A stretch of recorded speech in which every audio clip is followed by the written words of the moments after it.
ચલો ગાઈસ, સુમનેસ કિચનમાં આપ સૌનું હાર્દિક સ્વાગત છે. તો આજે આપણે બનાવવાના છે અપમ. તો તમને એમ થશે કે પહેલાં આપણે અપમનો વિડીયો તો ઉતારેલો છે, તો આ કાંઈક ડિફરન્સ અપમ છે, કચોરી ટાઈપ બનાવવાના છે. તો તમે જોઈ શકો છો અહીંયા મેં 2 નાની પ્યાજ ઝીણી સમારેલી છે, અને મારી પાસે કેપ્સિકમ નથી એટલે મેં એક મોટું મરચું સમારેલું છે અને આદુ મરચાંની પેસ્ટ છે. અને અહીંયા મેં 3 નંગ બટેટા બોઇલ કરી લીધા છે. તો હવે ઠંડા થવાની વાત જોઈ છે. અને અહીંયા મેં સૂજીને પલાળી દીધી છે, 10 મિનિટ થયું છે. તો આપણે 10 મિનિટનો રેસ્ટ આપવાનો છે, એટલે આ સૂજી આપણી પલાળી લીધી છે અને આટલી ઠીક રાખવાની છે. તો ચાલો ગાઈસ, આપણે મેં જો તેલ મૂકી દીધું છે વઘારવા માટે. તો આપણું તેલ આવી ગયું છે. તો એમાં નાખશું આપણે જીરું નાખશું,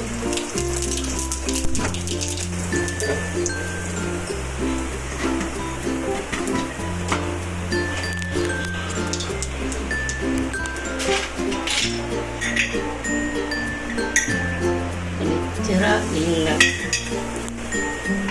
પછી આપણે નાખીશું આદુ મરચાં અને આપણે પ્યાજ, એને સોટે કરી દઈશું બરાબર સરસ રીતે.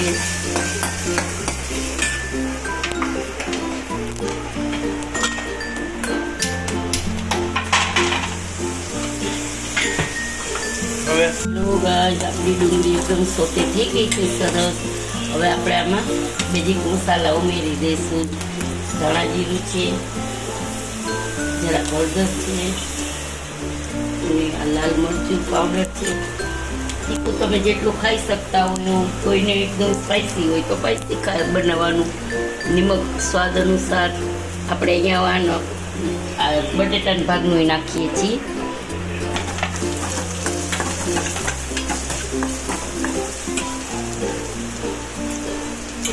તો આવી રીતે બધું નાખી અને અહીંયા જરાક આમચૂર પાવડર નાખું છું સ્વાદ અનુસાર. પછી આપણે ચલાવી લઈશું. એના બટાટાનું જે માવો છે ને બધું આપણે આમાં ઉમેરી દેવાનું. તો આ આપણા અપમ છે ને બહુ સરસ ટેસ્ટી અને મસ્ત બનશે. એકવાર ટ્રાય જરૂરથી કરજો તમે. મેં એકવાર બનાવી લીધા હતા પણ વિડીયો નહોતો બનાવ્યો. જો સરસ થશે તો જ હું વિડીયો ઉતારીશ. તો અમને ભાવ્યા હતા બહુ જ. તો એકવાર તમે આ ટ્રાય કરજો ચોક્કસ, બહુ જ સરસ. આપણે એકદમ આ બધું મિક્સ થઈ ગયું છે સરસ. હવે આપણે આને થોડુંક ઠંડુ પાડવું જોઈશે. તો આપણે ગેસની ફ્લેમ ઓફ કરી દઈશું અને આને થોડુંક પંખા નીચે રાખશું ઠંડુ થવા માટે. તો જુઓ, આપણે તો મૂકી દીધું છે તપવા માટે અને ગેસની ફ્લેમ સાવ સ્લો છે. અને અહીંયા મેં આમાં આપણે નિમક નાખી લઈ, રવાનું જે પલાળ્યું છે એમાં સ્વાદ અનુસાર નમક નાખી લઈ, અને અહીંયા જરાક એક નાની ચમચી હિંગ નાખશું, સાજીના ફૂલ નાખશું. તો બહુ નથી નાખવાના, જરાક જ નાખવાના છે. અને એને સાજીના ફૂલને એક્ટિવ થાય એના માટે આપણે કાં તો લીંબુનો રસ નાખવાનો કાં પછી પાણી નાખવાનું. તો એ સાજીના ફૂલ એકદમ સરસ રીતે એક્ટિવ થઈ જશે અને આમાં એકદમ સરસ પડી જશે. જો ગાઈસ, મેં આવી રીતે તેલમાં રાઈ અને તલ નાખી દીધા છે. તો હવે આપણે ગેસની ફ્લેમ સ્લો જ રાખવાની છે અને આપણે અડધા જ ભરવાના છે.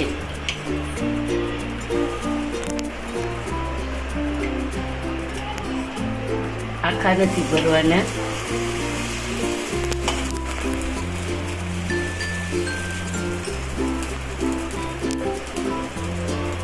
હવે અહીંયા મેં આપણે જે બનાવ્યું હતું ને માવો, એના નાના નાના રોલ કર્યા છે, એ આપણે આમાં મૂકી દેવાના છે.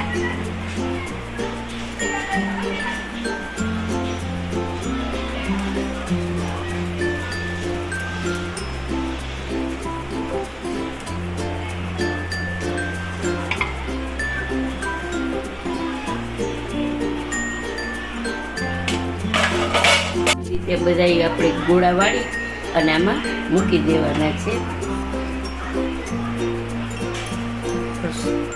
અને પછી આપણે થોડું થોડું બેટર આમાં ઉમેરવી દેવાનું છે.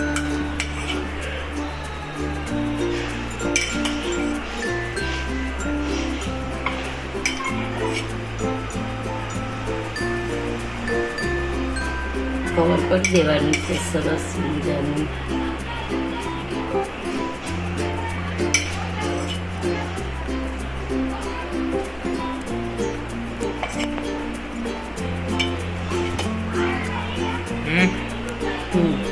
તો જુઓ આપણા બધા સરસ થઈ ગયા છે.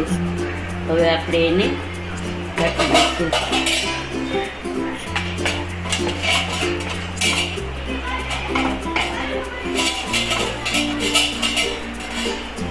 આપણે કવર કરી દીધું છે અને હવે આપણે એને ઢાંકી દઈશું અને ગેસની ફ્લેમ આપણે સ્લો જ રાખીશું. તો જુઓ ગાઈઝ, આપણે જોઈ લઈએ કે આપણા અપમ તૈયાર છે. તો આપણે એને પલટાવી લઈશું. સરસ છે જુઓ.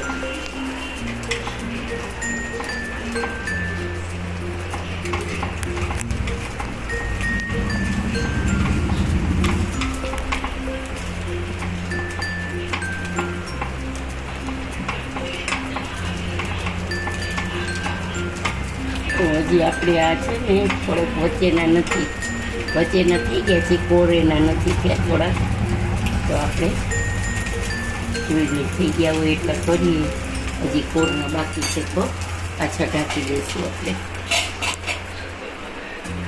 તો જો ગાઈઝ, આપણે આવી રીતે બધા પલટાવી દીધા છે. હવે આ રીતે એને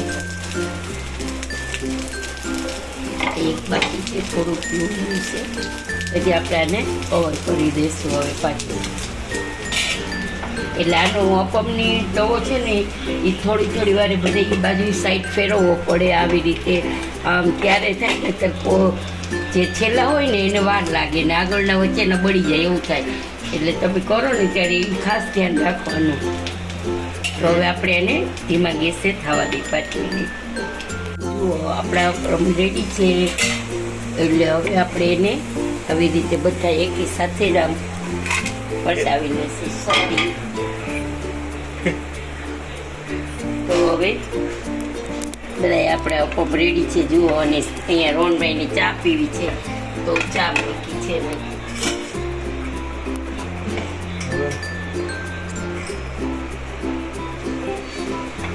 જુઓ ગાઈસ, આપણા અપમ તૈયાર છે. તો આપણે એને કટ કરીને જોઈ શકીએ કે કેટલા સરસ લાગે છે. વચ્ચેથી તમે આમ જુઓ, તમને ખાવામાં બટેટાવાળા જેવા લાગશે. અને આપણે જે તળેલું ન ખાતા હોય એને ડાયટ ચાર્જ માટે તો બહુ જ સારામાં સારું છે. તો આજનો વિડીયો તમને કેવો લાગ્યો તે જરૂરથી જણાવજો. સબસ્ક્રાઈબ કરજો અને તમારા ફ્રેન્ડ સર્કલમાં શેર કરજો અને કમેન્ટ કરીને જરૂરથી બતાવજો કે આજનો વિડીયો કેવો લાગ્યો. અને બેલ બટન પ્રેસ કરજો. જય શ્રી કૃષ્ણ.